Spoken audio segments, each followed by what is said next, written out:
Isang magandang umaga po sa ating Panginoon, magandang umaga po sa inyo lahat, at isang bagong taon, at bagong pagkakataon, a year of hope, a year of renewal, and a year of purpose. Tayo po'y tumayo para sa ating pong pagbubungad na panalangin, pero bago yan, hayaan nyo magbigay ako ng isang mensahe na magagaling sa Isaiah chapter 41, verse 10. Sabi po dito, God strengthens you. So do not fear, for I am with you. Do not be dismayed, for I am your God. I will strengthen you and help you, uphold you with my righteous right hand. Sa Tagalog, ako'y sasayo, huwag kang matakot. Ako ang iyong Diyos. Hindi ka dapat mangamba. Palalakasin kita at tutulungan at ililigtas. So isang pangako ng ating Panginoon na pwede natin panghawakan, at God has promised us the strength, and He will never give you a trial that will give able you to handle. Sige, tayo po'y panalangin. Father, Almighty God, we thank you, Lord, for this wonderful year. As we gather here, oh God, to know you more, to listen more about your word. Salamat po, Panginoon, sa opportunity na maunawaan namin ang iyong mga mensahe na ipararating. Patubayan mo kami, Panginoon, ang iyong maganda Espiritu sa bawat layunin ng aming buhay. Patubayan mo rin po, Panginoon, ang praise and worship na sa kanilang mga awitin ay mapupuspos na kami at patuloy kami ng tagumpay. Pero hindi po, Panginoon, sa magpapahayag ng iyong mabuting balita at wala po kami na gagawin mo siya bilang instrumento na iyong papayagan, at uwi kami ng matagumpay sa pangalan ni Jesus. Amen.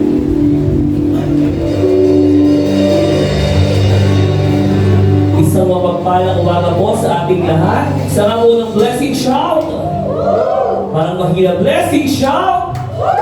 At pakibati po ang ating mga kabilang Happy and Blessed New Year 2025. And Happy New Year po sa lahat ng narito ngayong umaga. At alam ko na maraming napagod last year, pero sabi nga ang taong ito ay mas uulan pa ng maraming pagpapala. Naniniwala ba kayo doon? Yeah. Ayan. Kaway-kaway muna sa ating mga katabi at sa kaliwa, sa kanan, sa likod.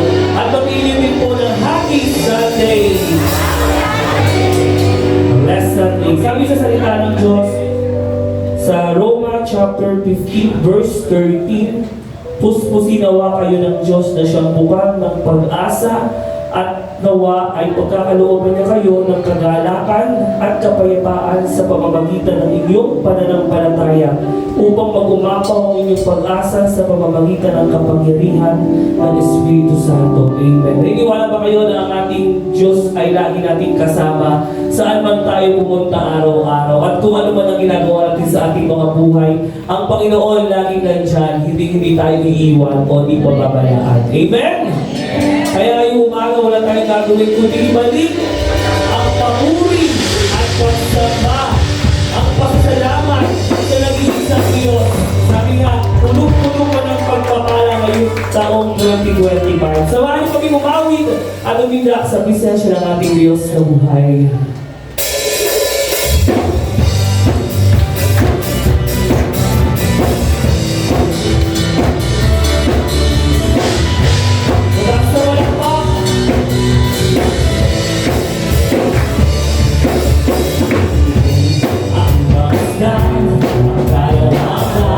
Hindi ko maunawaan iyong dahilan kung bakit ako'y pinili mong inalagaan.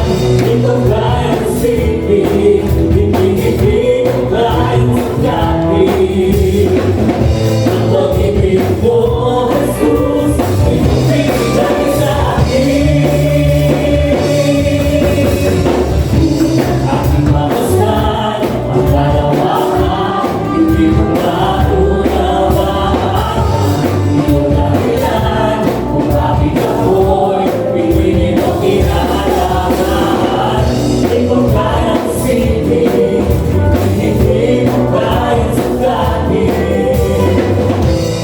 pag-ibig mo, Jesus, yan ang bibigay sa akin. Salamat, salamat, O Jesus, sa pag-ibig mo. Walang iba na mahal sa akin, katulad mo. Salamat, salamat, O Jesus, sa pag-ibig mo. Ako'y nasa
biyaya,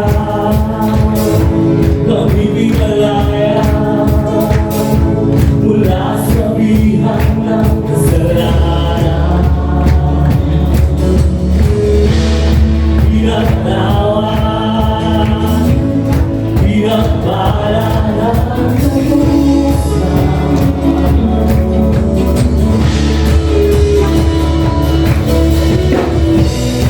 Di mapipigil ang masama sa'yo. Susagin ang takbo. Ang lahat ay masasaya. Jesus, papupurihan ka. Ikaw lamang ang laging pag-asa. Ang lahat ay masasabi. Ang lahat ay luluwa. Jesus, ikaw lamang ang Panginoon.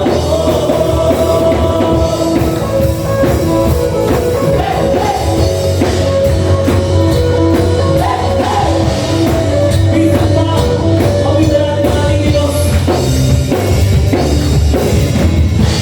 Kami ng biyaya, kami pinalaya mula sa bihag ng kasalanan. Pinagtawan, pinagpala ng utusan. Kasi hindi kami pinanalipas sa di mapipigil ang masama sa'yo. Susagin ang takbo mo. Ang lahat ay masasaya. Jesus, papupurihan ka. Ikaw lamang ang laging pag-asa. Ang lahat ay masasabi. Ang lahat ay luluwa. Jesus, ikaw lamang ang Panginoon. Ang lahat ay masasaya. Jesus, papupurihan ka. Ikaw lamang ang laging pag-asa.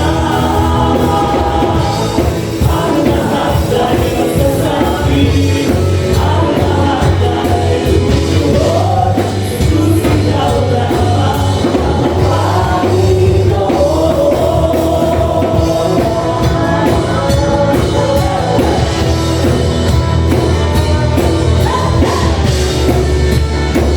Lord, tunay na ako na ito sa pagpapakurimas sa pagkakas Diyos. Minsan pa, ang lahat ay masasaya. Jesus, papupurihan ka. Ikaw lamang ang aming pag-asa. Ang lahat ay masasabi. Ang lahat ay luluwa. Jesus, ikaw lamang ang Panginoon. Ang lahat ay masasaya. Jesus, papupurihan ka. Ikaw lamang ang laging pag-asa. Ang lahat ay masasabi. Ang lahat ay luluwa. Jesus, ikaw lamang ang Panginoon.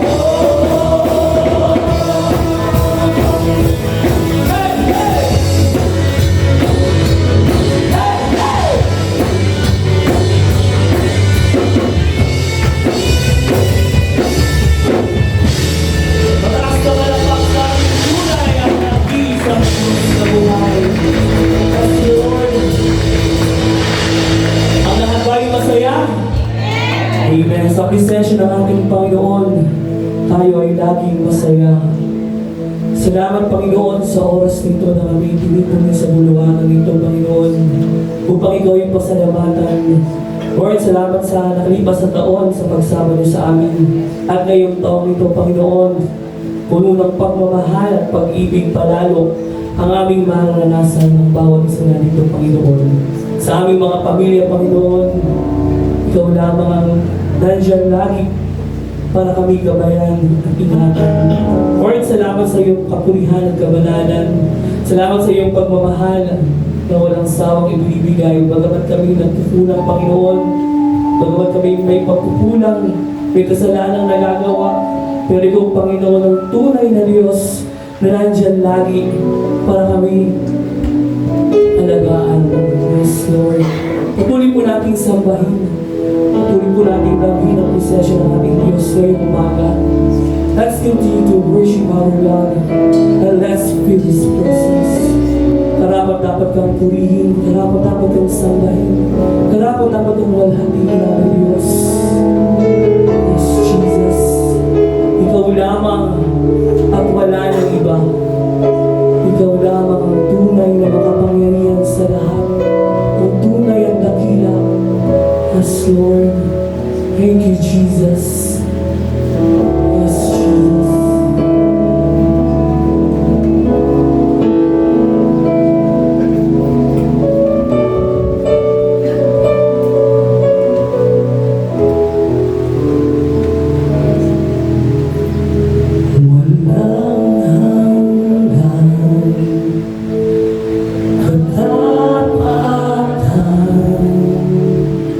Sa buhay ko ay lagi mo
na buhay.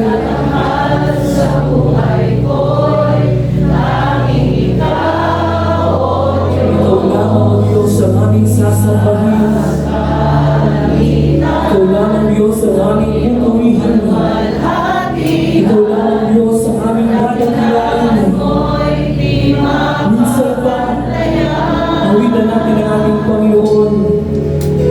Pupurihin ka sa awit, lataas ang aming tinig, itatanghal sa buhay ko'y tanging ikaw, O Diyos. Iniwan sa kalangitan ang iyong kalwalhatian, kadakilaan mo'y di mapapantayan. Pupurihin ka sa awit, itataas ang aking tinig, itatanghal sa buhay ko'y tanging ikaw, O Diyos. Iniwan sa kalangitan ang iyong kalwalhatian, kadakilaan mo'y di mapapantayan. Pupurihin ka sa awit, itataas ang aking tinig, itatanghal sa buhay ko'y tanging ikaw, O Diyos. Iniwan sa kalangitan ang iyong kalwalhatian, kadakilaan mo'y di mapapantayan. Pupurihin ka sa awit, itataas ang aking tinig, itatanghal sa buhay ko'y tanging ikaw, O Diyos. Iniwan sa kalangitan ang iyong kalwalhatian, kadakilaan mo'y di mapapantayan.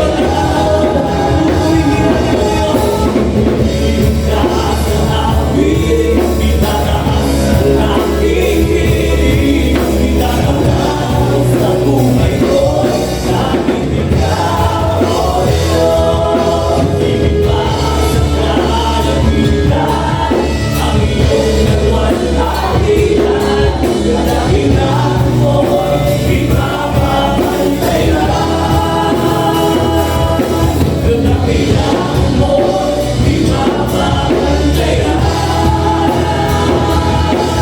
Kadakilaan mo'y di mapapantayan.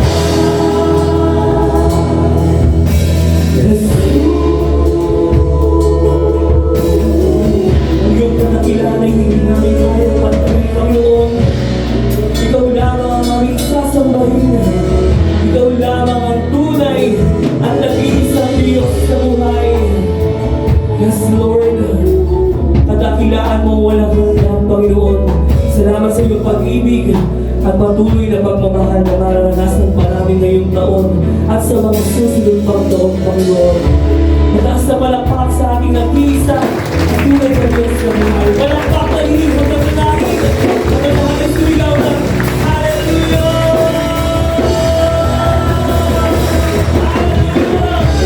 Ikaw lamang ang aming Diyos. Palakpak na walang hanggan. Palakpak na hindi hanggan langit. Salamat, Panginoon. Salamat, Panginoon. Salamat, Panginoon.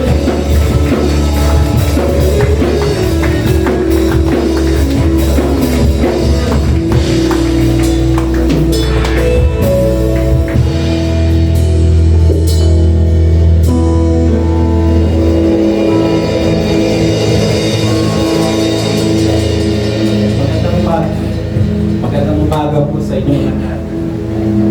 Bago po tayo mag-aaral ng salita ng Diyos, ay magdiin po natin ang may kasamang ngiti sa ating mga labi, ang ating mga katabi ng Happy Lord's Day.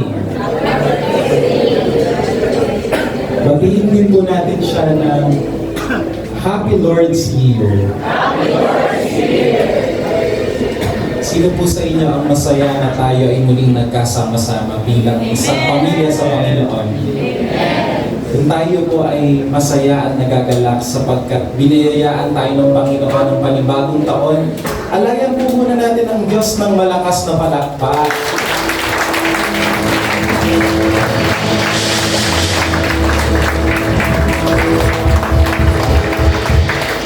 Akbayan natin sundali ang ating katabi, sabihin natin sa Kanya, kasama natin ang Panginoon. Sa loob ng 12 buwan at sa mga darating pang panahon. Itaas po natin ang ating mga kanang kamay at sabay-sabay po nating sabihin ang salita ng Diyos. Nagliligtas. Ang salita ng Diyos. Nagpapagaling ng sakit at karamdaman. Ang salita ng Diyos. Nag-aayos ng buhay. Ang salita ng Diyos. Nagbibigay ng pag-asa. At ang salita ng Diyos. Nagpapala.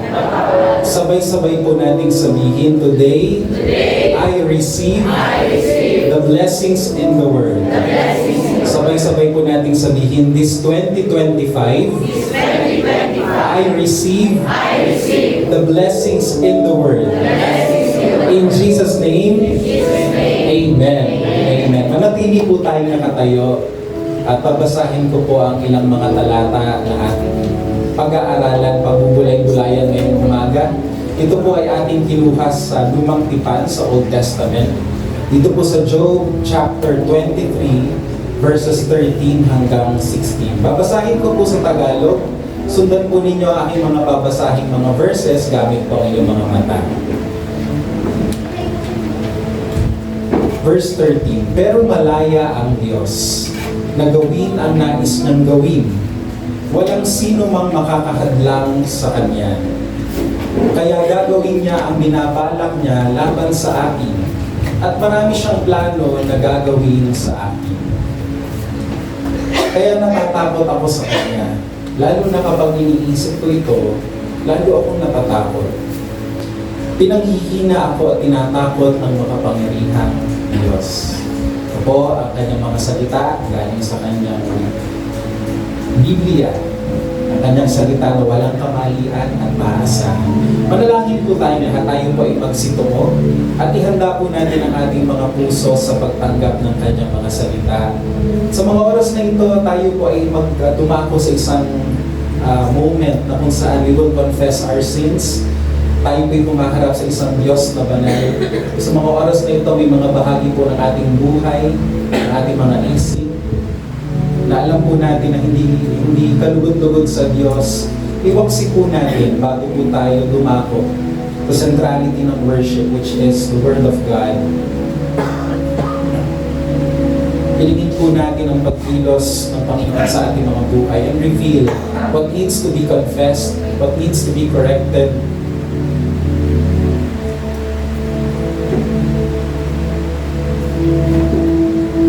And God, we are so thankful because we have an assurance of pardon. Nariyan po ang katiyakan ng kapatawaran sa bawat isang lumalapit sa inyong Panginoon. Sang-ayon sa iyong salita at sang-ayon sa iyong pangako at higit sa lahat, sang-ayon sa Ebanghelyo ng Panginoong Yesus na siya'y namatay alang-alang sa mga makasalanan kagaya namin. Panginoon, wala po kami magagawa kung wala ka. Kailangan ka namin sa aming buhay. At ngayong umaga, mas lalo ka namin kailangan, O Diyos, upang magwika ng direkta sa aming mga buhay. Upang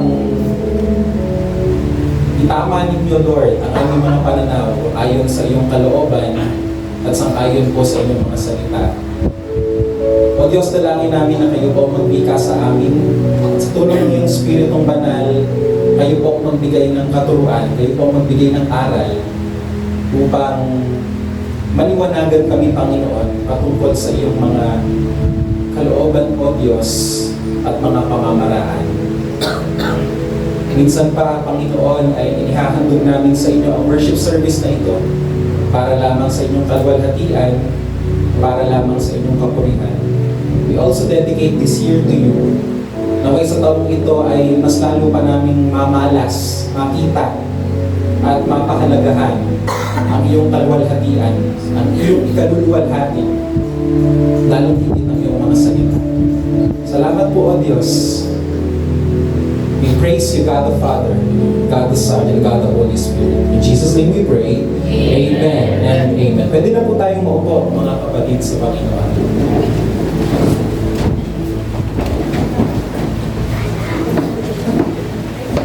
Minsan pa, bigyan po natin ang Panginoon ng malakas na palakpak.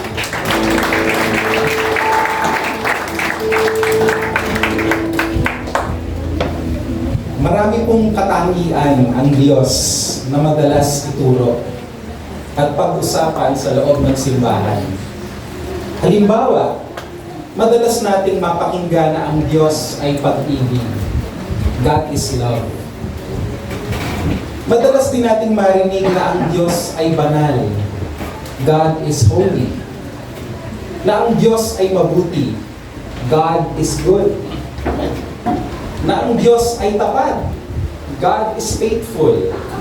At madalas din nating mapakinggan, ang Diyos ay mahabagin. God is merciful. Subalit may isa pong katangian ang Diyos sa Biblia na madalas ay hindi po natin nabibigyang pansin at kadalasan nga nalalaktawan nating pag-aralan. Ang katangiang ito na paulit-ulit na lumilitaw sa mga pahina ng Biblia, subalit aaminin ko bilang isang preacher, ngayon ko lang din talaga napapagtuunan ng pansin, ay yun pong katotohanan na ang Diyos ay soberano. Amen. Narinig yun na po ba yung salitang yan? Marahil nung binanggit ko ang salitang yan, ay napakalupit ka sa katabi mo. Dahil hindi mo pa naririnig yung salitang yan. O di naman kaya ay naisip mo yung naisip ko nung unang marinig ko na ang Diyos ay soberano. Naisip mo agad yung isang artista. Ang pangalan ay Liza Soberano na dating kilalang kapartner ni Enrique Hill sapagkat yung apelyido niya ay Soberano. Pero walang halong biro. Isa talaga sa pangunahing katangian ng Diyos na madalas natin hindi napapag-usapan sa simbahan ay yung pagiging soberano ng Diyos. At napakahalaga na makita natin na ang Diyos ay soberano dahil kapag hindi natin naunawaan na siya ay ganito ang katangian, magiging maliit ang pagtingin natin sa Kanya at palagi ko magkukulang sa alam ang ating pagsamba at pagtitiwala sa Kanya. Kaya ngayong umaga ay pag-uusapan natin ang katangian ito ng Diyos sa pag-aaral na aking tinawag, ang Diyos ay soberano.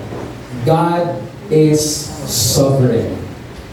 Ang Bible po ay hindi dictionary, kaya wala tayong mababasa kung ano ang exact definition ng word na soberano or sovereign.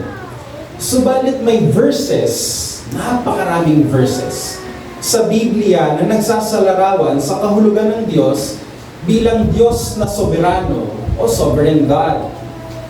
Iisa-isahin natin ang ilan sa mga napakaraming verses patungkol sa pagiging soberano ng Diyos. Pero bago iyon ay nais ko munang magtanong para mas lalo nating maunawaan yung pag-uusapan natin. Narinig niyo na po ba yung salitang pantheism? Sino po sa inyo narinig na yung salitang ito? Pantheism. Okay lang yun. Hayaan nyo ipaliwanag ko, ano ba itong pantheism? Ito yung pananaw na ang buong universe,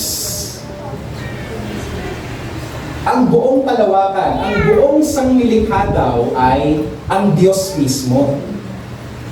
Maaaring first time yung narinig ang salitang pantheism ngayong umaga, but believe it or not, palagi ninyong nai-encounter ang konsepto ng pantheism sa Facebook o di naman kaya ay sa mga pelikula na inyong napapanood.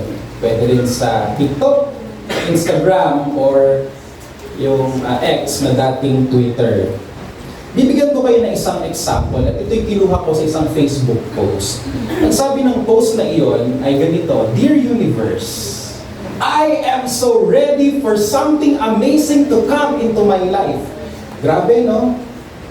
Imbes na ang Diyos ang kausapin, ang kinakausap ay ang universe. At akala ko tapos na yun sa posting, kaya lang ang daming comments. Kaya tiningnan ko yung mga komento at nagimbal ako sa aking mga nabasa. Ang sabi nung isa, thank you universe for all the amazing things you have been doing in my life. I am grateful. Grabe, no? Universe yung pinapasalamatan. Ang sabi naman nung isa, yes, thank you universe, thank you Jesus, thank you Father in heaven, thank you, I am so ready. Talagang binanggit yung persons of the Trinity at inequalize sa universe. At sabi nung panghuli, thank you universe for healing me. And all good things in my life, I'm forever grateful. Medyo nakakagimbal for me kasi ang pasasalamat, imbes na iukol sa Diyos, iniuukol sa nilikha ng Diyos. Maaaring para sa marami ay harmless ang quote na ito at yung mga comments na sumunod. Ngunit sa ganang ating bilang mga Bible-believing Christians, medyo nakaka-cringe. At nakakakilabot ito kasi universe nga ang kinakausap. Universe ang pinapasalamatan at aminin natin, universe ang sinasamba, pinaparangalan. Na para bang ang mga bagay na nilikha ng Diyos ang nagdidikta ng lahat ng bagay na nangyayari sa buhay natin. Eto ba? Kung sa tingin ninyo, hindi nyo pa na-encounter ang pantheism, nagkakamali kayo. Kasi meron pang isang konsepto na kadikit ng pantheism. Yun pong tinatawag na manifesting. Narinig nyo na yan? Alam niyo yan, di ba? Lalo pag bagong taon, manifest na natin yan! Yayaman tayo! Di ba? Now, kung hindi nyo pa narinig yung manifesting na yan, tinanong ko ang AI. At ito ang sabi ng AI patungkol sa kahulugan ng manifesting. Sabi niya, manifesting to the universe is the practice of aligning with the universe's energy to create a desired outcome. It is based on the idea that you can attract what you want by aligning your thoughts, emotions, and actions with your desired outcomes. Basically, positive thinking. Maniwala ka lang, gumawa ka lang ng certain gestures, actions, and rituals, mamamanifest mo yung bagay na gusto mong mangyari sa buhay mo. Kaya sabi ba ng AI, here are some tips for manifesting. Be specific. The universe will only respond to what you desire, so be clear and specific about what you want. Write in the present tense, write your wish as if it's already happening. Hindi pa nangyayari, paniwalaan mo, nasa sayo na. Manifesting pala ang tawag doon. Trust the universe. Grabe no, instead of trusting God or trusting Christ, trust the universe daw and believe that the universe will support what you want. Ito po yung tinatawag ng law of attraction. Na basta pinapaniwalaan mo, didikit yun sa'yo. Make positive statements. While manifesting, make positive statements about what you want to achieve. For example, I am capable of this job and deserving of this promotion. I will get rich this 2025. I am. By the way, sa Bible, paulit-ulit na nagsasabi ng I am ay ang Diyos lang. Practice gratitude. Keep a gratitude journal or document 3 things you're grateful for each day. Parang harmless. Parang magandang pakinggan at parang gusto nating mag-amen. But let me submit to you na ang manifesting pantheism, isa lang pong itinuturo. Pagtitiwala hindi lang sa universe, kung higit sa lahat, pagtitiwala sa kakayanan ng tao na mag-produce ng results. ang manifesting ay nagbubuyo sa pagtitiwala sa sarili at wala talaga sa Diyos, kundi sa bagay na nilikha niya, including ourselves. At palagay ito ay gawa ng kaaway upang manlito, upang sa ganoon malimutan natin ang Diyos at ibaling ng tao ang pagtitiwala sa bagay na mas maliit kaysa sa Diyos. And this is a form of idolatry. Pagsamba sa Diyos o pagsamba sa gawa-gawa o gawa-gawaan ng tao. Mga kapatid, Biblia mismo ang nagtuturo na ang Diyos ay higit na mas mataas sa universe. Mas mataas sa anumang bagay na nilikha at mas mataas sa tao. Amen naman dyan. Amen. Kaya siya lang ang dapat nating tawagan, pasalamatan, at sambahin. Hindi ang universe, hindi ang nilikha, at mas lalo hindi ang capacity mo na mag-manifest. At hindi po tayo ang nagma-manifest ng mga bagay-bagay sa buhay natin. Ang Diyos ang nagma-manifest ayon sa kanyang pasya at kalooban. Hindi ayon sa dikta natin. Amen? Kaya sa ganang akin, hindi na tayo dapat nagsasasalipa sa mga manifest na yan, lalo na kapag New Year. Kundi, ipagkatiwala natin sa Diyos lahat ng ating pangangailangan dahil siya ang Diyos na kayang gumawa ng lahat ng bagay dahil siya'y soberano, siya'y mataas. God is sovereign. Sa unang hari chapter 8 verse 27 ay nagwika si Solomon at kanyang sinabi, ngunit totoo nga bang maninirahan ang Diyos sa lupa?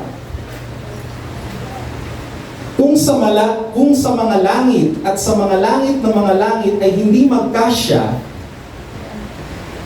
gaano pa kaya sa bahay na ito na aking ipinatayo?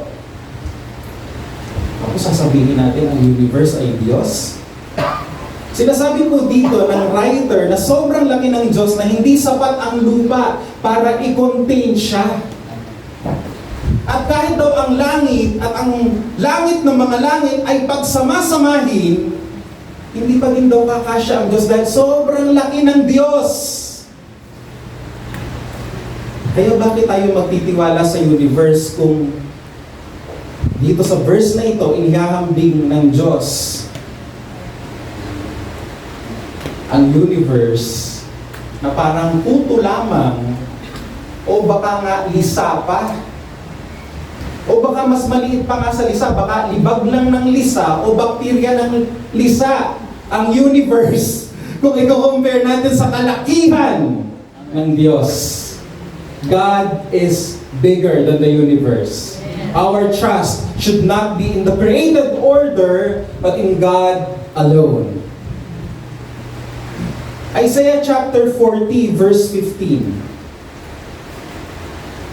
Para sa Panginoon ang mga bansa ay para lamang isang patak ng tubig sa timba o alikabok sa timbangan.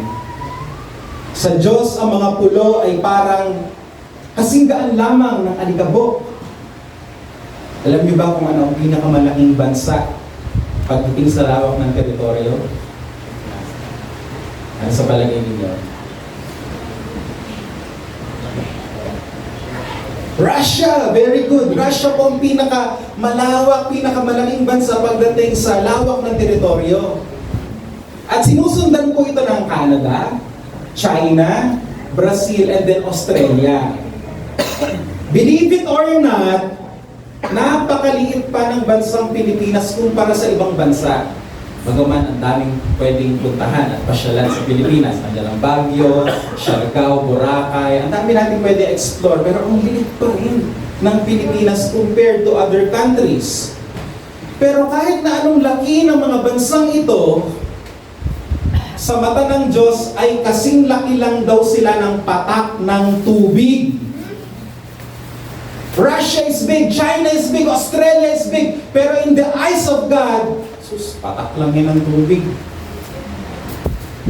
At maaaring ang mga bansang aking binanggit, maraming hawak na ginto. At talagang napakayaman kung ihahambing sa bansa natin. Pero sa mata ng Diyos, wala silang halaga dahil nga mga alikabok lamang sila. Nakita niyo yun sa verse? Sabi dyan, lahat ng pulo. Ibig sabihin, lahat ng mga bansa, kung ihahambing natin sa Diyos, alabok lang. May halaga ba ang alabok? Wala. Kaya nga kami sa bahay, kapag punong-puno na ng alabok ang table, pinapapunasan na natin, di ba? Kasi walang value ang alabok. And in the eyes of God, lahat ng mga governments na ito, lahat ng mga bansang ito, kung i-compare sa Kanya, walang value. Mahina, marupo. Kaya ang sabi sa verse 17, ang lahat ng bansa ay baliwala o ihahambing sa Diyos.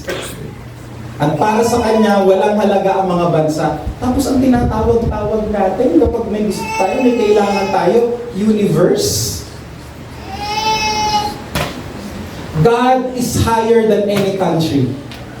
God is higher than any earthly power. Hindi natin kayang sukatin ang Diyos. Hindi pa naiimbento ang timbangan na kayang sukatin at timbangin ang bigat at laki ng Diyos na ating sinasamba. Kayo ay pumunta ngayong umaga upang sambahin ang Diyos na limitless. Di kayang sukatin. Kaya kapag ikaw ay nasa Diyos, daig mo pa ang taong nakakumpleto ng bucket list. Dahil mas malaki ang Diyos sa kahit anong bansa na pwede nating maipagmalaki sa Instagram. Amen. Verse 22. Sa paningin niya ang mga tao sa ibaba. Siya ay nasa kanyang trono. Sa paningin niya ang mga tao sa ibaba. Pakisabi sa katabi mo, kasali ka doon. Kasali ka ng mga mayor, lahat ng presidente sa lahat ng bansa. All of them. Sa paningin niya, ang mga tao sa ibaba ay parang mga tipaklong lamang. Sabihin mo nga sa katabi mo, tipaklong ka. Actually, nakalagay sa notes ko, pakisabi sa katabi mo, kang tipaklong. Of course, hindi naman para laitin tayo ng Diyos sa verse na ito. Pero gumagamit dito ang Biblia ng imagery o simbolo para ipakita sa atin na kung ihahambing ang tao sa Diyos, ay talagang ang Diyos, hindi natin may sasalarawan, sobrang laki niya. At ang Diyos, napakaliit sa mata nga doon ng Diyos, tipaklong lang. Na pwede mong apakan, durugin, hulihin, putulin yung mga pakpak. Alala ko nung bata ko, pag nakakahuli ako ng mga tipaklong, at saka yung mga salagubang, talagang pinipitas-pitas ko yung mga legs, tinatanggal ko yung ulo, meron pa yung patango, alam niyo yun? Oo, yung mga tawag dito, yung mga nahuhuling gagamba sa mga poste, talagang nilalansak ko sila. Yung mga tawag dito, yung mga langgam, ang tawag sa Batangas sa malaking langgam, hanti! Tinatanggal ko yung antena. Sa mata daw ng Diyos, ang tao parang insekto lang. We are powerless. If you think you're full of power, you're full of influence, wake up, tao ka lang, and God is God, you are not. Sa harapan ng Diyos, pantay-pantay lahat ng tao. Mayaman, mahirap, sikat, pobre, mataas ang katungkulan, walang katungkulan, anumang estado na isang tao, sa mata ng Diyos ay tipaklong lang tayo na madaling apakan at durugin. Kaya nga di ba may kanta, I am a flower quickly fading. Tuloy nyo. Here today and gone tomorrow, a wave tossed in the ocean, a vapor in the wind. Sir King Edwards. Ito halatang sanay ang boses nung New Year, no? Nag-video hanggang alas 5 ng umaga. Pero totoo yun, kung ihahambing tayo sa Diyos, para lamang tayong mga damo na malalanta, at minsan ang laki at ang taas ng tingin natin sa sarili natin na para bang we will live forever. That is why habang pinapag-aralan natin ang Diyos bilang soberano, mawawala yung pride natin, mawawala yung pagtitiwala natin sa ating sarili, at ngayon mas titigit tayo sa Diyos na mas malaki. Daniel chapter 4 verse 35. Tingnan niyo kung ano ang pananaw ng Diyos sa taong kanyang nilikha. Baliwala ang mga tao sa mundo kung ikukumpara sa Kanya. Ginawa niya ang nais niya sa mga anghel, sa langit at sa mga tao sa lupa. Walang makakapigil o makakahadlang sa Kanya. Inabasa ko isang quote. Sabi ng quote na iyon ay ganito: Man is the maker of his own destiny.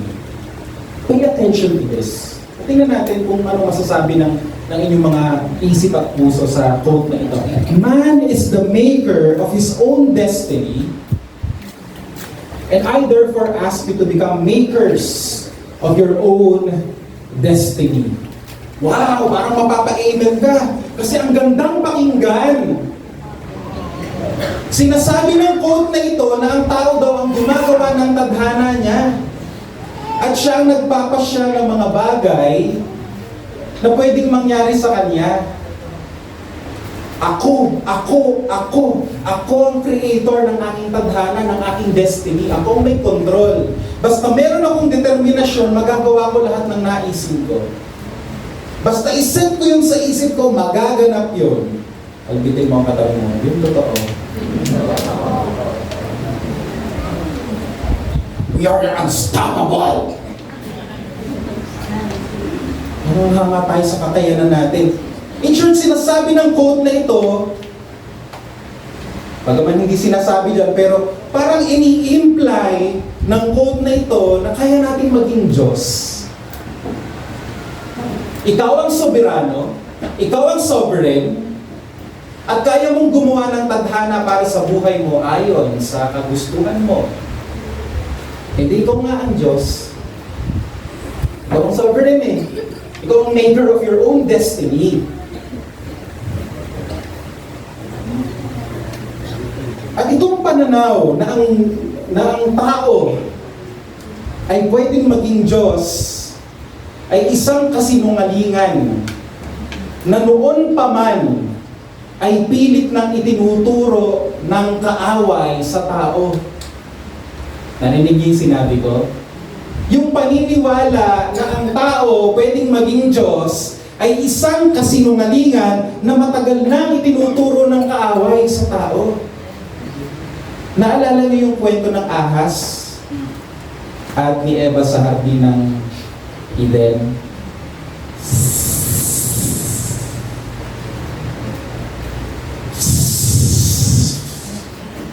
Sabi ng ahas. Yan ang sabi ng ahas. Ano sabi ng ahas kay Eva? Kainin mo yung pinagpapawal ng bunga para maging kagaya ka ng Diyos. In short, sinasabi ng ahas kay Eva, ayaw mong maging Diyos. You can be like God. Pwede kang maging soberano, pwede kang maging sovereign, at alam na alam ng ahas yung tinitingnan ng tao. Alam na alam ng ahas na ang tao maglalaway kapag sinabi mong kaya mong maging Diyos at pwede mong kontrolin ang lahat ng bagay sa buhay mo. Ba, limitless power yun. Talagang nakakakiliti yun. Kasi lahat ng gugustuhin mo, pwedeng mangyari. Sinong tatanggi? Kaya noon pa man, ito na ang pinakadakilang problema ng tao. Gusto nating maging Diyos. We want to be like God. Maganda ng problema. Ang tao, gusto niya siya ang Diyos. Kaya may point. May point yung sinabi ng dating presidente ng Amerika na si Calvin Coolidge. Sabi niya, man everywhere has an unconquerable desire to be the master of his own destiny. Gusto natin maging kasing laki ng Diyos. Ayaw natin ng limitations. Gusto natin maging soberano. Gusto natin maging sovereign. And in a way, we are telling God, God, I do not need you. God, I can manifest things on my own basta gustuhin ko yon at basta determinado ako. Ang itong pananaw na ito na uuwi sa pagmamataas, pagkalimot sa Diyos, at paglayo sa Diyos. Kasi kaya naman pala natin. Subalit ibang-iba itinuturo ng Bible. Ano sabi nung binasa natin? Baliwala ang mga tao sa mundo kung ikukumpara sa Kanya. Anong sabi dyan? Ginagawa niya ang nais niya sa mga anghel sa langit at sa mga tao sa lupa. Walang makakapigil o makakahadlang sa Kanya. Hindi tao ang sovereign, ang Diyos ang sovereign. E tatawanan lang tayo ng Diyos. Gusto nating maging Diyos, gayong tipaklong lang tayo sa harapan niya. I can imagine God laughing at us whenever we say, I am the creator of my destiny. Sabi ni Lord, ha ha ha ha ha. Papakan kita dyan eh. Paklong. By the way, nagsasalita po sa verse na yan, ay si King Nebuchadnezzar. Sino po sa inyo kilala si King Nebuchadnezzar? Asang kamay? Okay? Alam niyo kung ba't nasabi yan ni King Nebuchadnezzar? Sinabi yan ni King Nebuchadnezzar kasi hinambol siya ng Panginoon. Winasak ng Diyos yung pride niya. Kasi at one point, hangang-hanga si Nebuchadnezzar sa sarili niya. Ang tingin niya, siya ang pinakamakapangyarihan sa lahat at walang pwedeng bumangga sa kanya. Invincible. In a way, Diyos ang naging tingin ni Nebuchadnezzar sa sarili niya, ganung tao lang din siya, kagaya natin. Minsan lumabas si Nebuchadnezzar, naglakad-lakad siya, at pinuri-puri niya yung kanyang kaharian. Pinuri-puri niya ang kanyang sarili, ang galing ko, ang husay ko. Kaya anong ginawa ng Diyos? Binawi ng Diyos ang pagiging hari niya sa isang iglap. Nawala lahat ng pinagmamalaki niya. At hindi lang yon, tinakasan pa siya ng bait. Nag-asal hayop, kagaya na nakikita ninyo, nanirahan sa gubat, at alam niyo kung anong kinakain niya? Damo, naging vegetarian, healthy.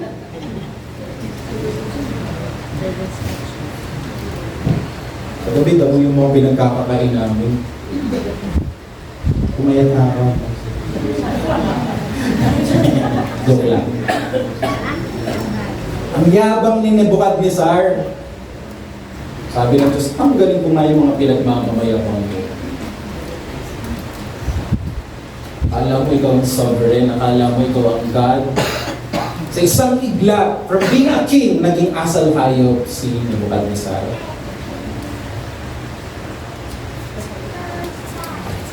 At hindi na to tinuturo sa panahon natin dahil ngayon na laging tinuturo, you can be what you want to become. This is your best life. Amen. Ang dami nag-amen pa rin ha. Praise God.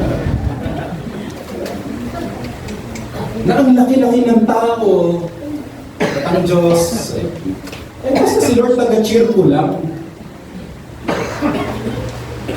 But later on, ibinalik ng Diyos ang tamang pag-iisip niya ni Nebuchadnezzar. At ngayon, humble na siya.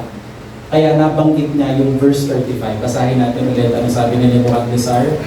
Bakit wala pala ang mga tao sa mundo kung kukumpara sa kanya? Ginagawa niya ang nais niya sa mga anghel sa langit at sa mga tao sa lupa.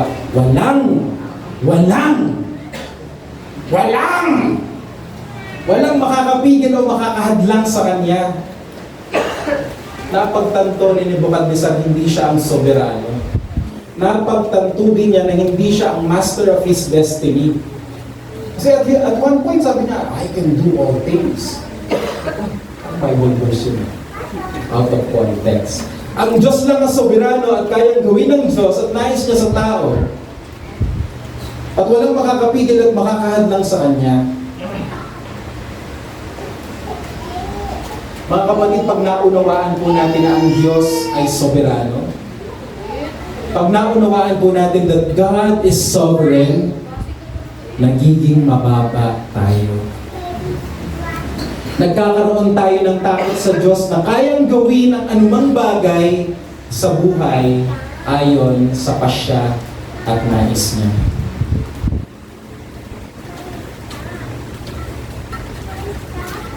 Kaya mga kapatid, ngayon 2025, sa Diyos tayo lumapit. Huwag sa universe.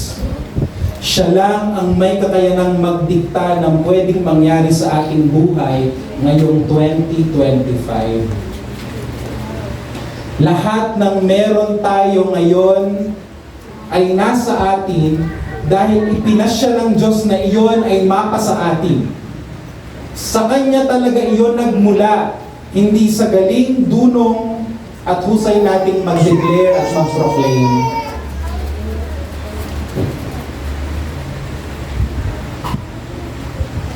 At kung may mga bagay sa buhay natin na wala pa,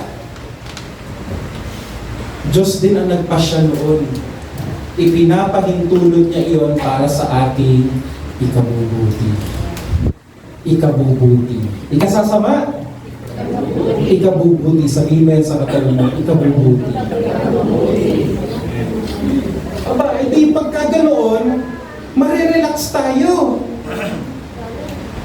Makakatulog tayo ng mahimbing kasi alam natin, ano mang nangyayari sa ating buhay, ang Diyos ang nagpapahintulot, ang Diyos ang nagpapasya, kontrolado niya ang ating buhay. Sabi po ni Kurt Daniel, and he summarized the biblical teaching of sovereignty. In his book, he said, why does God do what He does? Nothing compels Him to do anything. He is totally independent. He alone has totally free will. God therefore does what He does for the simple reason that He chooses to do so. Huwag mo nang alamin, Lord, ba't mo ba ginawa yun? Ba't mo pinahintulutan yun?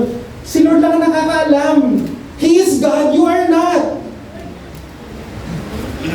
Minsan hanap tayo ng paliwanag. Lord, ba't mo pinayagan ng ganitong bagay? Ba't mo hinayaan to, Panginoon? Ay, ano sabi dyan? God therefore does what He does for the simple reason that He chooses to do so. Because He is God. We are not. Baka hindi nyo pa nare-realize nyo. Yun. Sabihin mo nga sa iyong katabi, hindi ka Diyos. Hindi ka lang sa Jews. Ay, kakapakit ng words na yan. Tanggalin, Pastor Joshua. Erase. May mga bagay na pinapahintulutan ng Diyos na mangyari sa buhay natin na walang paliwanag.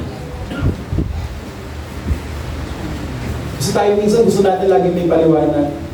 Diba, into human relationships, ganyan tayo. Bakit ba ako? Ano bang kulang sa akin? It's not you, it's me.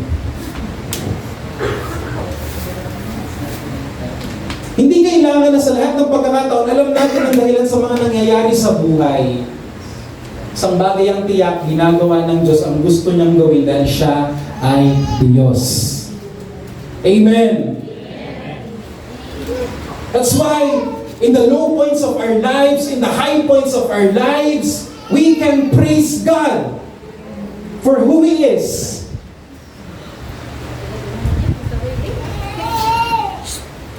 Eh bakit ba marunong pa tayo sa Diyos? Siya ang Diyos. Gagawin niya ang gusto niya dahil siya ay Diyos. Hindi niya kailangan ng suhestyon mo. At walang baki ang Diyos ay iniisip mo o dikta mo dahil mas mababa tayo sa Kanya. God is God We are not. Hear you. Salmo 115 verse 3. Ang aming Diyos ay nasa langit at ginagawa niya ang kanyang hindi kailangan ng consultation with you. Robert, okay lang ba gawin ko to ha? Gagawin kitang keyboardist. Okay lang sa'yo. Hindi okay sa'yo. Okay, fine. Ganda ng sabi sa English, our God is in heaven, He does whatever He pleases.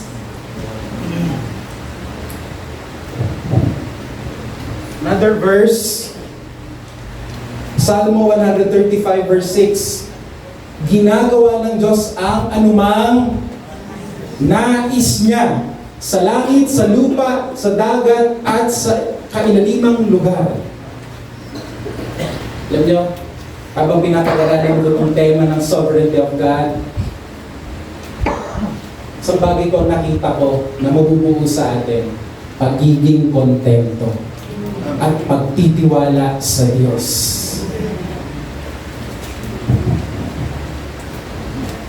God does what He pleases at hindi niya kailangang ibulgar sa atin ang dahilan all the time.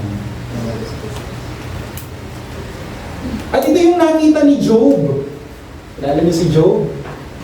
Nung nakaranas siya ng samot-saring mga suffering sa buhay, everybody say suffering. Balitin natin, suffering. Ayaw natin ng word na yan, lalo sa mga churches ngayon, gusto lang natin, prosperity. Blessings! Woo! I am rich! But everybody says suffering.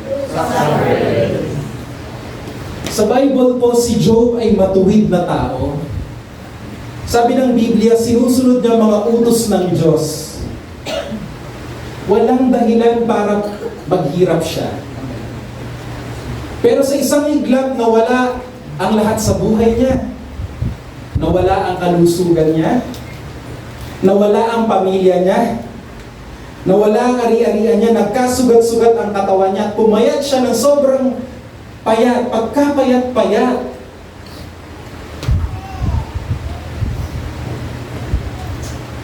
At sa gitna ng di may paliwanag na paghihirap niya sa buhay, by the way, natapos po ang kwento ni Job, hindi pinaliwanag kay Job kung ba't siya nakaranas ng mga bagay na hindi aasahan. Sa gitna ng mga di maipaliwanag na paghihirap niya sa buhay, ito ang nasambit ni Job. Kaya-kaya natin itong sambitin. Magandang tanongin, ano? Kaya-kaya nating sambitin yung mga sinasabi ni Job? In the midst of suffering, sugat-sugat, doon na lang siya nakatira kung saan-saan. Tapos sabi pa ng mga friends siya, sumpa mo na ang Diyos! Pinabayaan ka ng Diyos! Ganito yung sagot niya. Job 23 verse 13. Pero malaya. Sino ang totoong may free will? Ang Diyos. Pero malaya ang Diyos na gawin ang nais ng gawin. Walang sino mang makakahadlang sa Kanya. Anong response natin sa suffering? Anong response natin kapag hindi sinasagot ng Diyos isang prayer natin na gusto natin sagutin na? Isa ng response natin, Lord naman. Why, Lord? Bakit ka ganyan, Lord? Pero ganyan yung response ni Job. Napaka-high ng view niya sa Diyos. Sabi niya, malaya ang Diyos na gawin ang nais niyang gawin. Lord, bakit hindi ako yung sinagot? Bakit hindi ako yung sinagot? 3 oras na ako nagpapakyut sa'yo. Di mo man lang pinapansin ang bagong t-shirt ko, nagpa-braces pa ako. Bakit siya? Yung member ng isang HPM mas sinagot. Pero malaya ang Diyos na gawin ang nais ng gawin, walang sino mang makakahadlang sa Kanya. Bakit sa Kanya binigay yung promotion? Mas deserve ko yun. Di hamak namang mas magaling ako sa Kanya. Galing ako sa University of Patutong Malaki.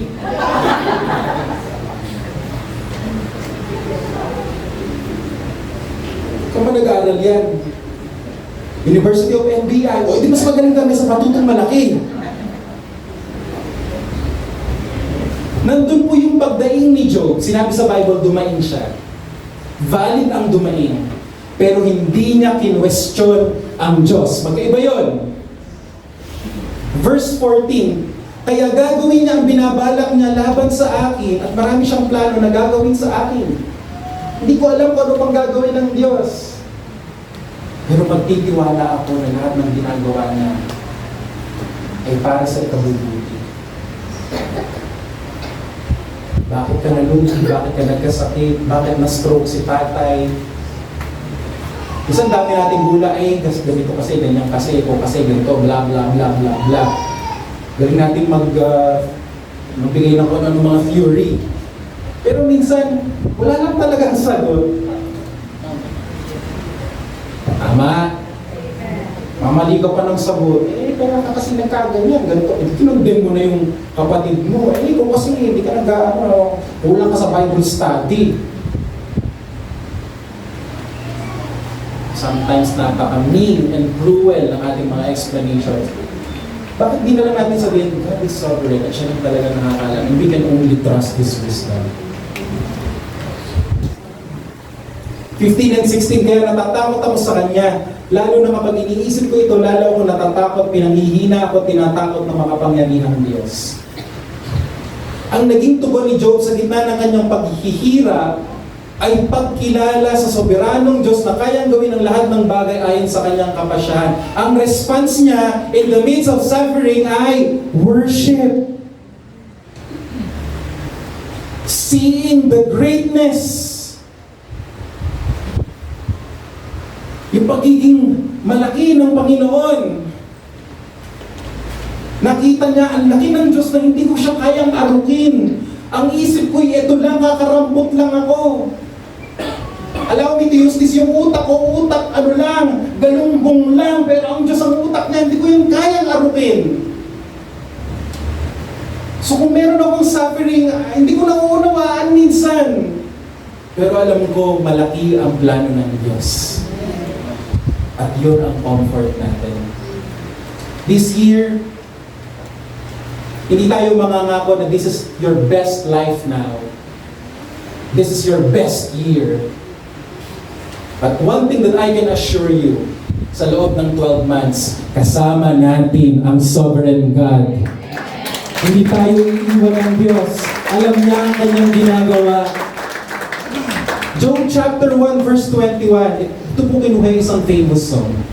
Sabi dito, ipinanganak akong walang dala at mamamatay din akong walang dala.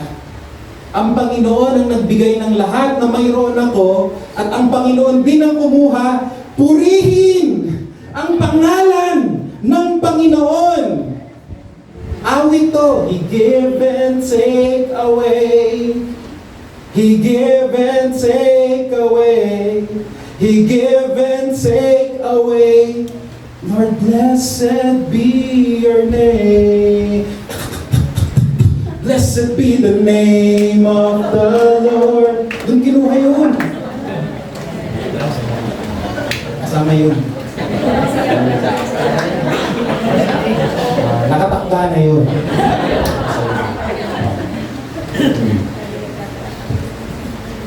God is in control. Yun ang naging tugon ni Job. Maaring hindi niya naiintindihan ang nangyayari. Maaring ang labo-labo ng mga bagay-bagay. Pero isang bagay ang tiyak, alam ni Job na alam ng Diyos ang ginagawa niya. At pansinin po ninyo, pinapurihan niya ang Panginoon hindi dahil sa blessings na pwede niyang matanggap. Pinapurihan niya ang Panginoon ayon sa katangian niya bilang soberanong Diyos. Diyos na kayang gawin ang lahat ng bagay ayon sa kanyang kagustuhan at kapasyahan. This is not a popular teaching. But this will fuel our worship. Because we will worship God not because of the blessings, but because He is sovereign. The giver. The provider. Pastor, kung ang Diyos pala ay soberano, bakit pa tayo magpe-pray? Siya rin naman pala ang nasusunod. Bakit ako mag-pray? Ano ba, pastor, ang purpose ng prayer? Kung lahat naman pala ng ginagawa ng Diyos ay ayon sa kagustuhan niya at hindi sa kagustuhan ko, bakit po tayo magdadasal? Aba, all the more na dapat tayong mag-pray. Kapag nagkakasakit tayo, all the more tayo na dapat mag-pray at lumapit sa Kanya. Pag may pangangailangan tayo, all the more na dapat tayong mag-pray. Kapag nagkakaproblema tayo, all the more dapat tayong mag-pray. Kasi alam natin wala tayong magagawa. Malibang ang Diyos ay loobin ang isang bagay. Ang Diyos lang ang makakapangyari sa lahat ng bagay, kaya dapat mas lalo tayong lumapit sa Kanya, lalo tayong magsumamot, manalangin, dahil siya ang Diyos na kayang gawin ang lahat ng bagay. Kaya, hindi magkalaban ng prayer at ang sovereignty of God. Lalo pa tayong magpe-pray. Lalo pa tayong magpapakasipan. Kasi ang pagtitiwala natin ay nasa Diyos na kayang gawin ang lahat ng bagay. Also, ginagamit ng Diyos ang prayers ng kanyang mga anak upang maisagawa ang kanyang mga plano sa ating buhay. Ang Diyos na nagdidikta, ang Diyos na nag-o-ordain, siya din ang nag-ordain sa prayer na kailangan to para ma-accomplish ang kanyang kalooban. Amen. Sabi mo sa iyong katabi, nasaan ang iyong pagtitiwala mo ng Lord?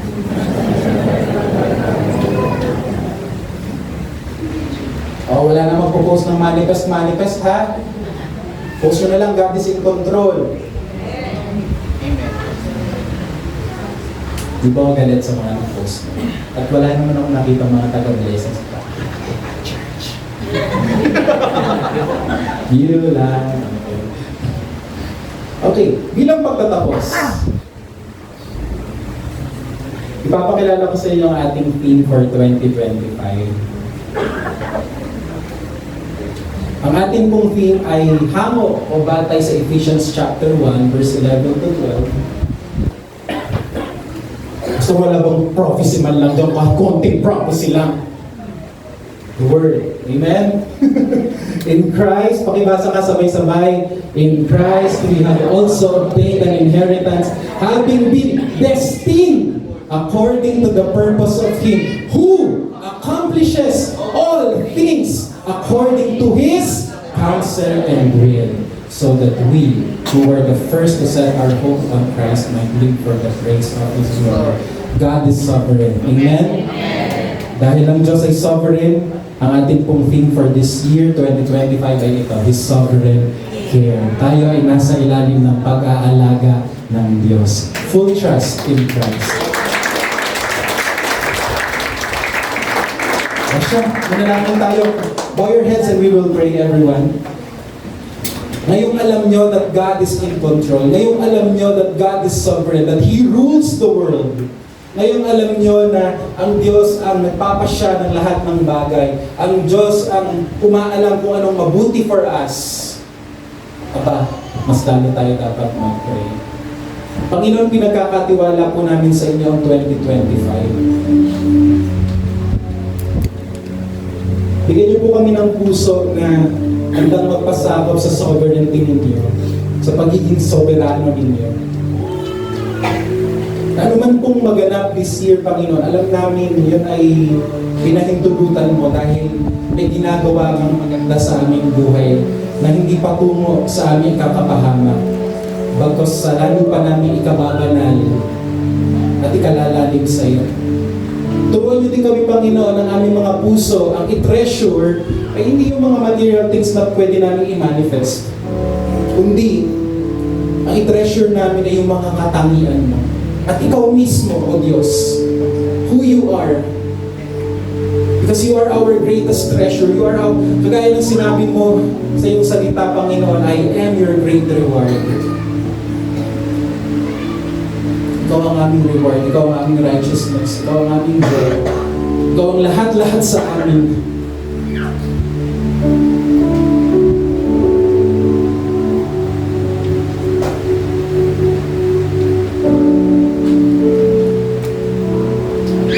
pagsambitin mo sandali sa Panginoon kung sino siya sa buhay mo.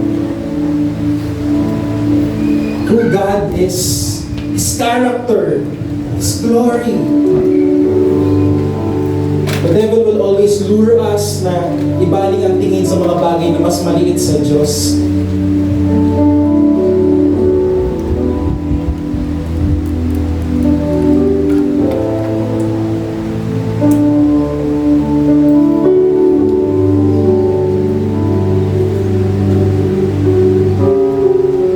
You are more than enough, Lord. You are more than enough for us.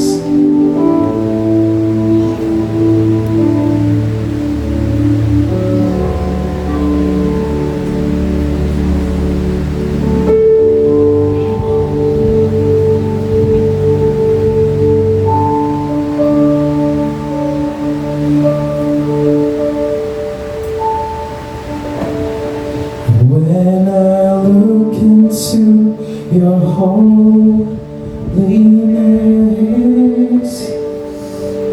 when I gaze into your loveliness, pwede ko bang hilingan worship team to sing this song? When all things that surround become shadows in the light of you.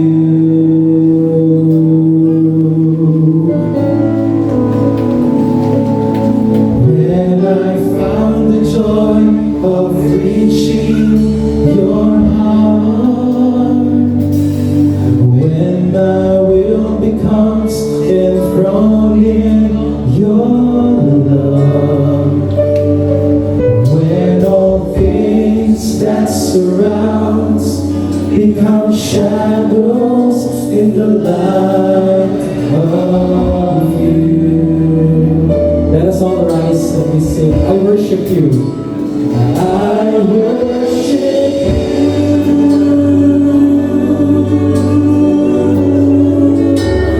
I worship you. The reason I live is to worship you. The reason I live is to worship you. I worship you. I worship you.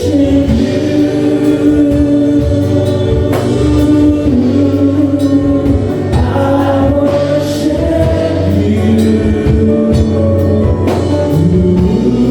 The reason I live.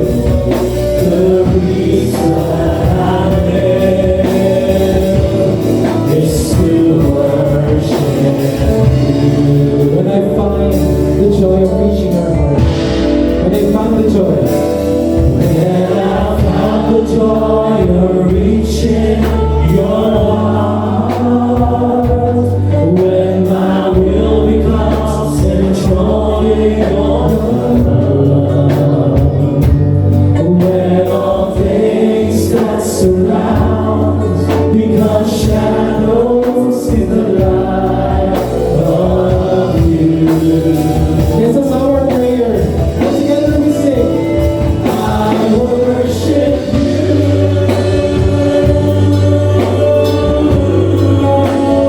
I worship you.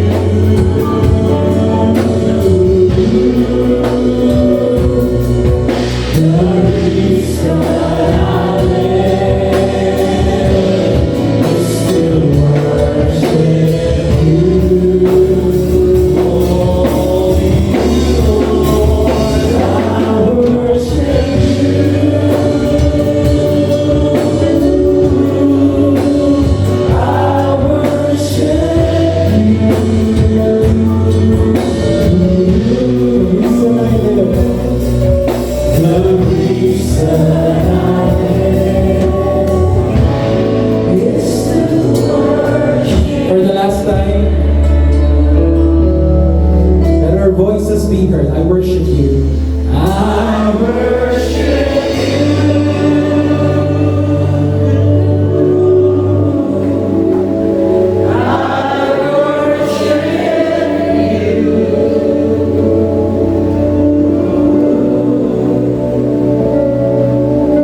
bless the person next to you. Manalangin mo yung kapatid sa Panginoon. Just minister to one another in the spirit of love and spirit of prayer.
pagpapahalaga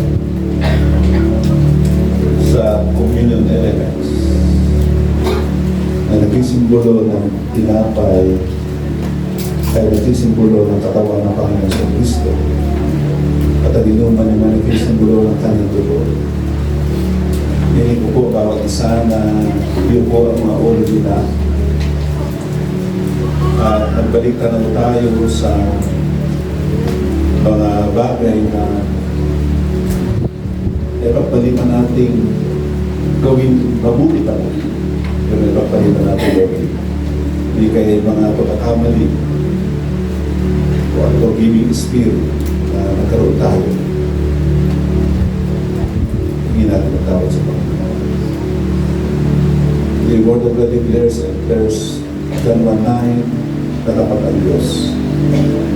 As we confess our sin with Him, it's rightful and just to forgive us and cleanse us from all our unrighteousness.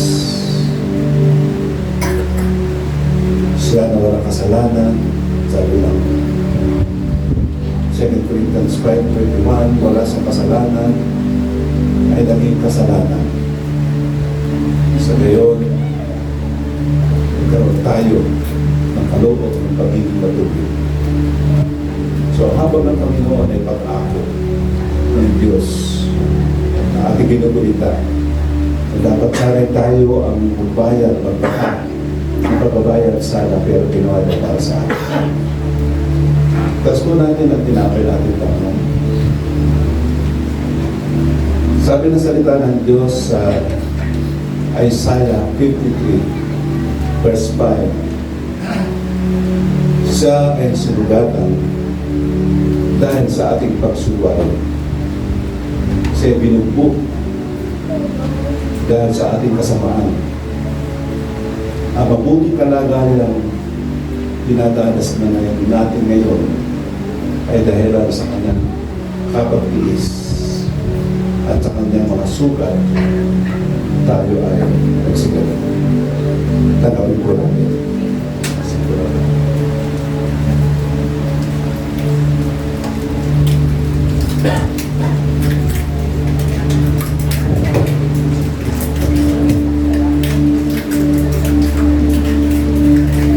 Tapos po natin ang tingin.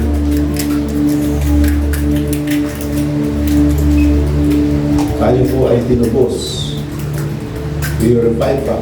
We were redeemed by the blood of the Lamb. Tigis po ang kanyang dugo. Mabubo ang kanyang dugo. Para tanggapin natin ang kapatawaran sa ating mga kasalanan at matamo natin ang talo ng buhay mo natin. Salamat sa Panginoon. Tanggapin ko natin. Halapahan natin ang Panginoon.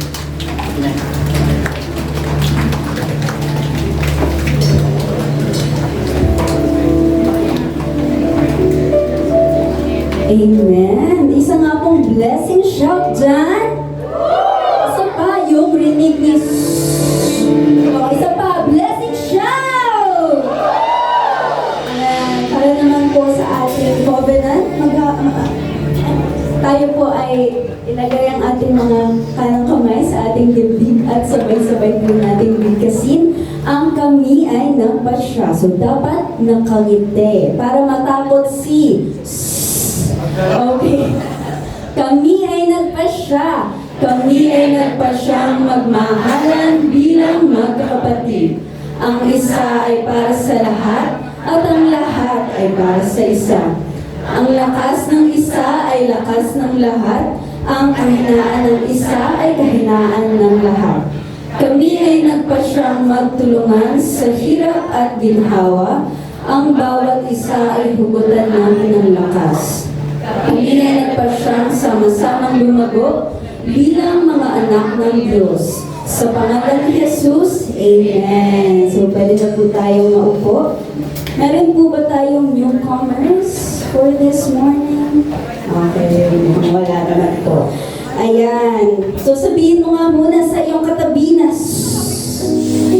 huwag kang magtitiwala sa libag ng kuto. Ayan ang lesson. In a world full of me, and sa social media natin ngayon na puro manifest, kailangan natin maging wais. Kasi si Satan, trendy din siya. Nakiki-TikTok din si Satan. Nakiki-Facebook siya. Kaya kailangan natin maging mangilatis at maging wais. Kung ang pagsunod sa mga uso ay kalugod-lugod ba sa kanya. Ngayon, para naman po sa ating announcements.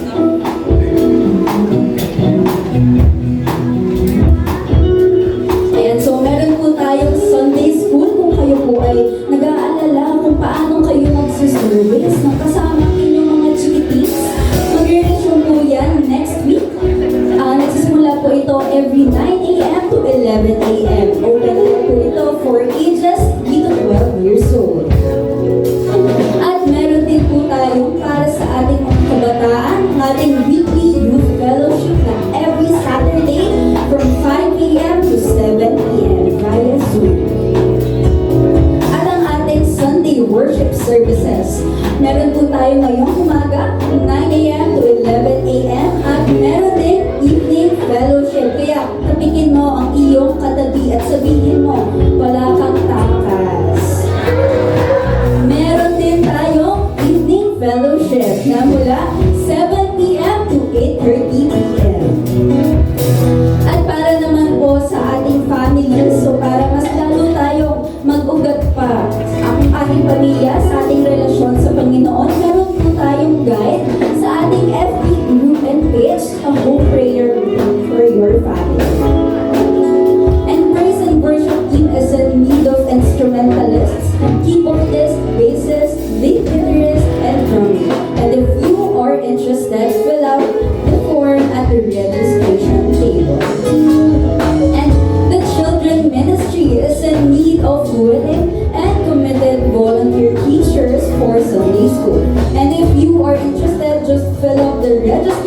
uniform or found at the usher table in the registration area or directly message ang pinakagwapo na Aaron Benny through FB or Messenger. And meron din po tayong film showing. So, in commemoration of the 500th founding anniversary of the Anabaptist movement. So, if you are available sa January 21, 2025 mula 5:30 p.m. to 8:30 p.m. dito po sa ating home church. And meron din po tayong Radical Renewal Sunday sa January 26, 2025, both morning and evening service dito rin po sa ating church.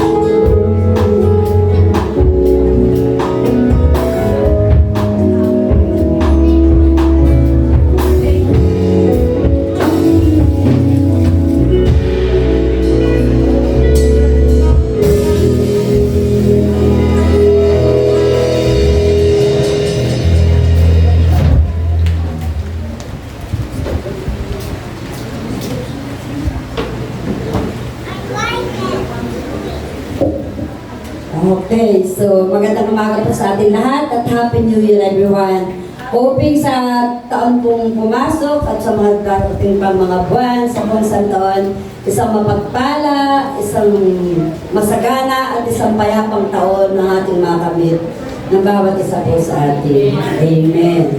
Okay, so tayo po ay dadako na sa ating exciting part at ito po ay ang giving. So, bakit po ba ang giving ay laging sinasabi na exciting part? Kasi po dito po sa giving, napakarami po tayong matututuhan. Napakarami po ibig sabihin ng giving. Unang-una po, ang giving, ito po ay matututuhan. Para din po ito yung planting. Tayo po ay nagtatanim. At sa ating pong pagtatanim, sa ating pagbibigay, ay para na po tayo, at dyan po ay nagbubunga ng isang ng mabuti. Nakikita po ng Diyos ang ating ginagawang pagbibigay at sa mata po ng ating Panginoon, tayo ay nagiging ganap. At tayo po ay nakakapag-ipon ng kayamanan natin sa langit. Di nga po ba't ang sabi, mas mabuti pa na mag-ipon ng kayamanan sa langit kaysa kayamanan sa lupa. Kasi ang kayamanan po sa lupa, yan po ay nasisira. At meron pa pong isa, ito po ay challenging. Challenging po yung pagbibigay. Bakit nga po? Kasi meron din pong verse sa Bible na sinasabi na kapag subukan daw po natin tayo ay magbigay ng para sa ating Panginoon. Kung hindi ay bubuksan niya ang durungawan ng mga pagpapala para po sa atin. So exciting po ba? Di po ba? At ang isa pa po, ito po ay obeying. Ang pagsunod sa Diyos sa kanyang mga salita na tayo ay magbigay. Di po ba't may mga verse din sa Bible na sinasabi? Ang sabi po sa Bible, kung ano yung sinabi sa atin, kapag sinabi sa iyo na ikaw ay magbigay, magbigay ka. Kapag ikaw ay sinabi sa iyo na ikaw ay magpatawad, magpatawad ka. So, ang magiging masunurin po tayo at dyan po ay obeying. And lastly po, may sinasabi po na ang pagbibigay din daw po, ito po ay blessings. Bakit daw po ba ito ay blessings? Alam niyo po ba na kapag tayo ay nagbigay, higit pa sa ating ibinigay ang ating matatanggap. At katunayan po, ang blessings ay bumabalik sa atin at ito po ay nagbibigay sa katotohanan na mababasa natin sa Bible verse sa Book of Luke 6:38. Ano po ang sinasabi dito? Magbigay kayo upang bigyan din kayo ng Diyos. Ibabalik sa inyo ng sobra-sobra at umaapaw ang ibinigay ninyo sapagkat kung paano kayo magbigay sa iba, ganun din ang pagbibigay ng Diyos sa inyo. Di po ba napakalaking blessings yun? Yung parang ating ibinibigay, yun po ay ibinabalik sa atin ni Lord na siksik, liglig at umaapaw.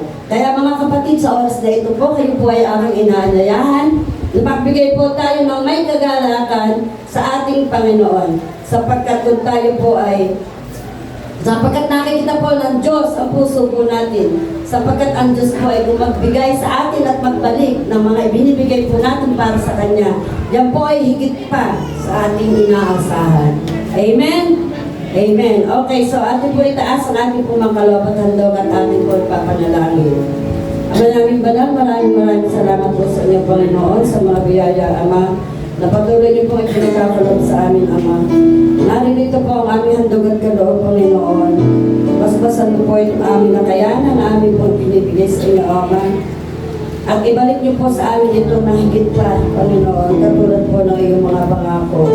At ang mga kapatid po namin na wala pang kakayahan upang makapaghandog, Ama, hinihiling ko po sa inyo, extend mo po ang iyong kamay para sa kanila.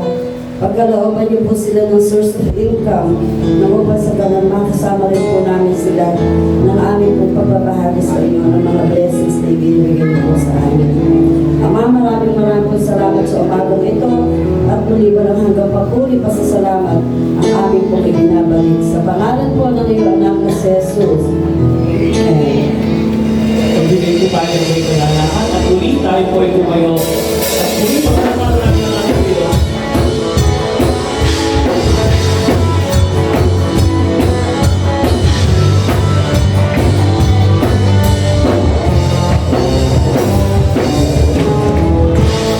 Pinagbiaya, kami pinalaya, mula sa bihag ng kasalanan. Pinagdawa, pinagbalag at lubusan.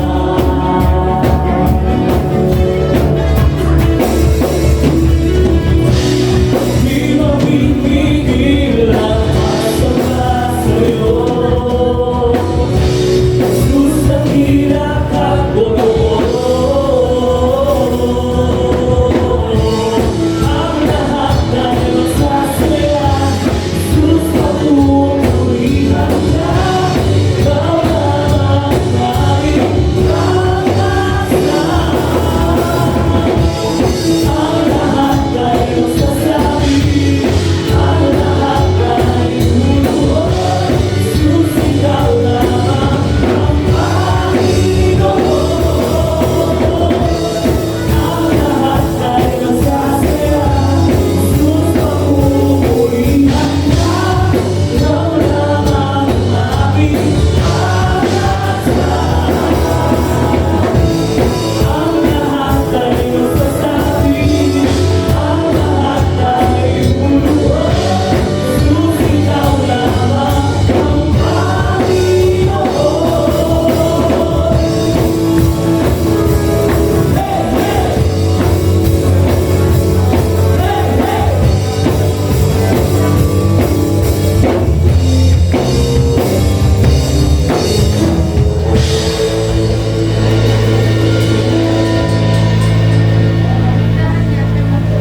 Let us all pray. May the Lord bless you and keep you. May His face shine upon you and give you peace. May His sovereign care be upon you on every day of your life this year. May the love of the Father, the grace of the Lord Jesus, the fellowship of the Spirit be with you all. In Jesus' name, Amen. God bless you and have a blessed 2022.